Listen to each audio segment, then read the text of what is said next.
सद्गुरु साईनाथ महाराज की जय।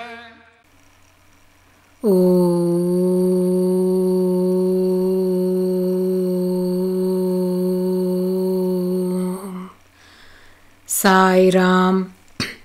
ஸ்ரீ சாயி சத்சரிதம் மராத்தியில் ஓவி நடையில் எழுதப்பட்ட மூல கிரந்தத்தின் தமிழ் மொழிபெயர்ப்பிலிருந்து 35வது அத்தியாயத்தின் தொடர்ச்சியை இப்பொழுது நாம் கேட்கலாம். ஸ்ரீ கணேஷாய நமக, ஸ்ரீ சரஸ்வதியை நமக, ஸ்ரீ குருப்யோ நமக, ஸ்ரீ குல தேவதாய நமக, ஸ்ரீ சீதா ராமச்சந்திராபியாம் நமக, ஸ்ரீ சத்குரு சாயிநாதாய நமக. பாலாஜி பாட்டில் நிவாஸ்கர் என்று ஒரு பெரிய பக்தன் இருந்தார். பாபாவிற்கு மிகவும் விசேஷமான சேவை செய்து அவர் உடல் தேய்ந்து மாய்ந்து விட்டது. கிராமத்தில் பாபா தினமும் நடமாடும் வழியை, அதாவது லெண்டிபாகிற்கு செல்லும் வழியை பெருக்கி சுத்தம் செய்து வந்தார். அவர் காலத்திற்கு பிறகு ராதாகிருஷ்ணபாயி இந்த சேவையை தொடர்ந்தாள். இந்த சேவை அலௌகீகமானது. எல்லோரும் வணங்கத்தக்க பிராமண ஜாதியை சேர்ந்த ஒருவர் இந்த நீச்சமான வேலையை எப்படி செய்வது என்று அவரது கள்ளமற்ற மனதிற்கு தோன்றவில்லை. காலையிலேயே எழுந்து கொண்டு துடைப்பம் எடுத்துக்கொண்டு பாபா நடக்கும் வழியை சுத்தமாக்கும் அவரது, அதாவது பாயியின் வேலை போற்றத்தக்கது. அவரது இந்த வேலையை மிகவும் நன்றாகவும் சீக்கிரமாகவும் மற்ற எவரால் செய்ய முடியும்? பிறகு சிறிது காலத்திற்கு பின் அப்துல் கூட இந்த வேலை செய்து வந்தார். சரி, அந்த பாட்டில் உணவுண்டு உலகில் உயிர் வாழ்ந்தாலும் பிரபஞ்ச விஷயங்களில் பற்றின்மை, அவரது தன்னலம் கருதாமை, இவை எத்தகையன என்று தெரியப்படுத்தும் கதாபாகத்தை கேளுங்கள். வயலில் அறுவடையான தானியம் முழுவதையும் மசூதிக்கு கொடுத்து மசூதியில் உள்ள முற்றத்தில் குவித்து வைப்பார். பாபாவின் சரணங்களுக்கு சமர்ப்பிப்பார். பாபா எல்லாவற்றிற்கும் எஜமானரானதால் அவர் கொடுத்த தானியத்தை மட்டும் வீட்டிற்கு கொண்டு சென்று ஜீவனம் நடத்தி வந்தார். சாயி பாபா ஸ்நானம் செய்த மற்றும் கை கால் முகம் கழுவிய நீரை குடித்து வந்தார். நிவாஸ்கர் உயிருடன் இருந்தவரை இந்த நியமம் நிற்காமல் நடந்தது. இப்பொழுதும் கூட அவரது மிகவும் பிரியத்துக்கு உகந்த மகன் இந்த விரதத்தை அப்படியே அனுசரித்து வருகிறான். இவனும் பாபாவிற்கு தானியம் அனுப்பி வந்தான். அதிலிருந்து பண்ணிய சோள ரொட்டியை சாயி மகாராஜ் தான் சமாதி அடையும் வரை தினமும் 4 முறை சாப்பிட்டு வந்தார். ஒரு முறை என்னவாயிற்று என்றால், பாலா பாட்டீலின் ஸ்ராத்தம் வந்தது. அன்னம் முதல் எல்லாம் தயாராக இருந்தன. அன்னம் பரிமாற ஆரம்பிக்கும் முன்னர் ஜனங்களை உத்தேசமாக பார்வையிட்டால் எதிர்பார்த்ததை விட 3 மடங்கு ஜனங்கள் இருந்தார்கள். நிவாஸ்கரின் மனைவிக்கு மிகவும் கவலை பிடித்தது. இப்பொழுது அவமானத்திற்கு ஆளாக வேண்டும், எப்படி இந்த சந்தர்ப்பத்தை சமாளிப்பது என்று தன் அத்தையிடம் மெல்ல கேட்டாள். அத்தைக்கு பாபாவிடம் மிகவும் நம்பிக்கை. நம்ம சாயி சமர்த்தர் ரொம்ப கம்பீரமானவர். அவர் இருக்கும் பொழுது திகில் ஏன்?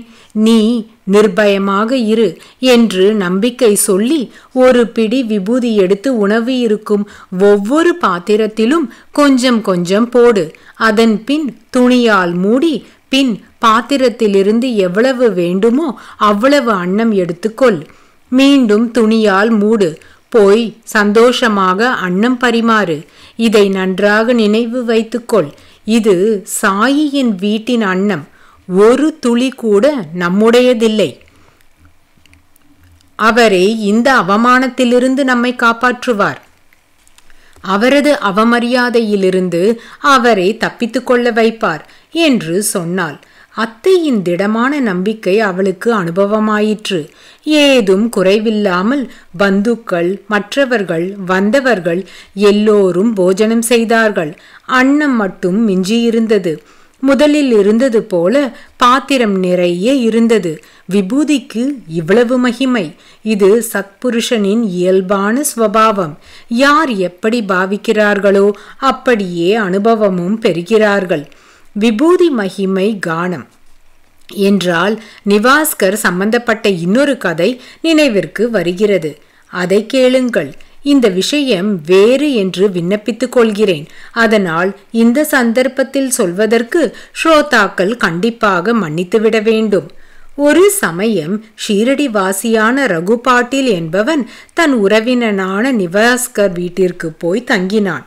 ஒரு இரவு பசுக்களை கம்பத்தில் கயிற்றினால் கட்டி வைத்த பொழுது ஒரு பாம்பு திடீரென்று புஸ் புஸ் என்ற சப்தத்துடன் கொட்டகையில் நுழைந்தது.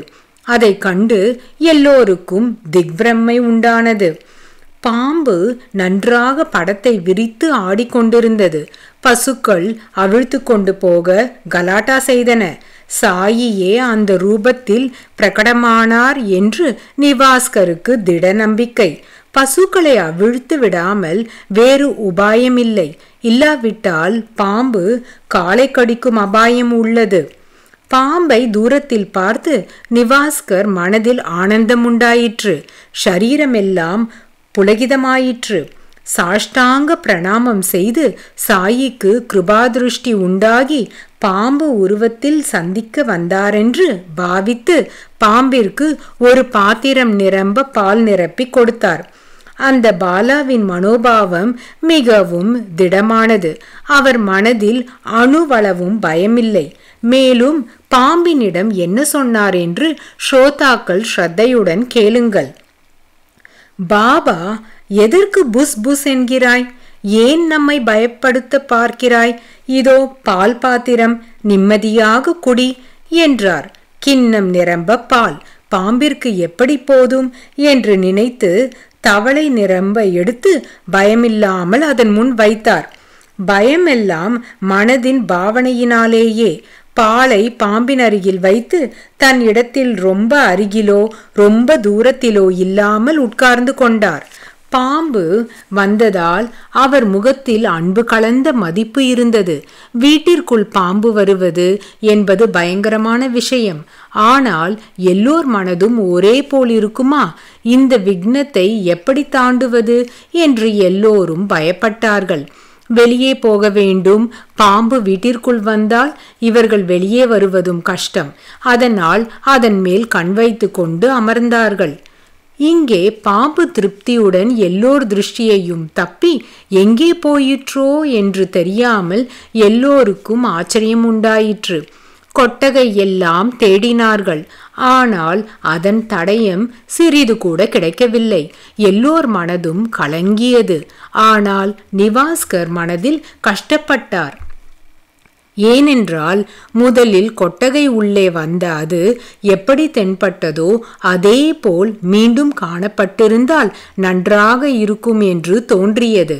பாலாவிற்கு 2 மனைவியர். குழந்தைகள் எல்லோரும் சிறியவர்கள். எல்லோரும் நேவாஸ் இருந்து பாபாவின் தர்சனத்திற்கு வந்தால் பாபா அவர்கள் இருவருக்கும் சேலை, ரவிக்கை துண்டுகளை ஆசிர்வதித்து கொடுப்பார். பாலாஜி அத்தகைய பக்தன். இந்த சச்சரிதம் எங்கே பாராயணம் செய்தாலும் அங்கேயே துவாரகமாயி மந்திரம். மேலும் சாயி நிஜமாகவே தர்சனம் தருவார்.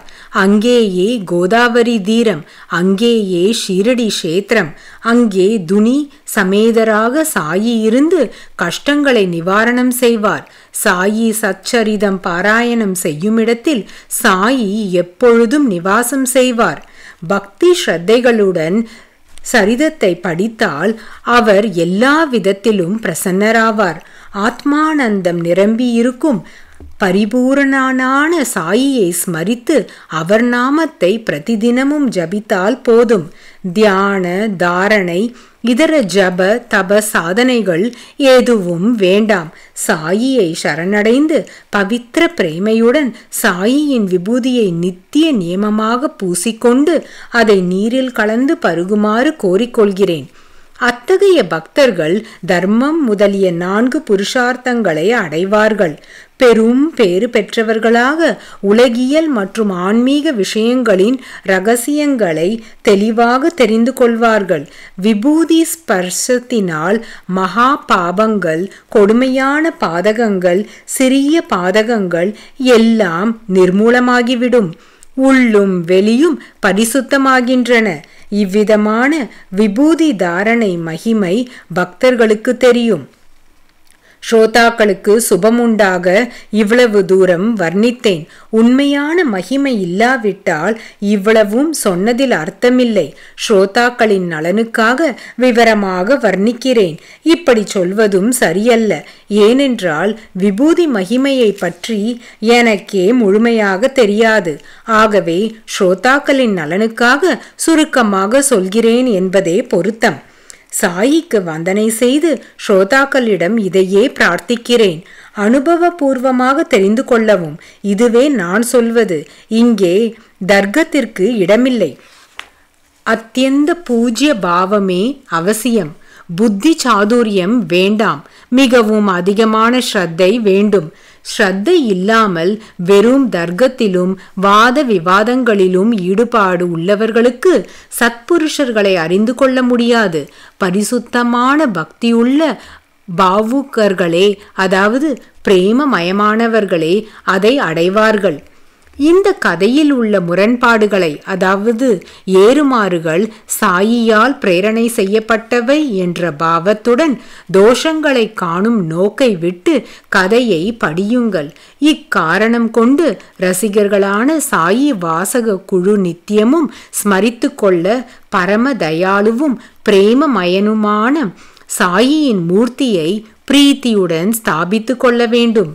எங்கே கோவா, எங்கே ஷீரடி? அங்கு நடந்த மனங்கவரும் திருட்டின் கதையை சாயி ஆனந்தமாக கூறி முடிப்பார். அதனால் ஹேமாத் அந்த கரணத்தில் சாயி சரணங்களில் சிரசை வைத்து ஸ்ரத்தையுடன் கேளுங்கள் என்று ஸ்ரோதாக்களுக்கு அதிவினயமாக விண்ணப்பித்துக் கொள்கிறேன்.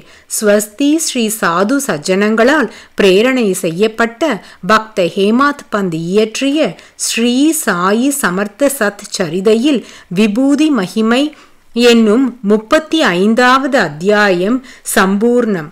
ஸ்ரீ சத்குரு சாயிநாதார்ப்பணமஸ்து. சுபம் உண்டாகட்டும். சாயி பக்தர்களே, 35வது அத்தியாயம் இத்துடன் நிறைவு பெறுகிறது. 36வது அத்தியாயத்தை நாம் அடுத்த தொடரில் கேட்கலாம். சாயியை பணிக. அனைவருக்கும் சாந்தி நிலவட்டும்.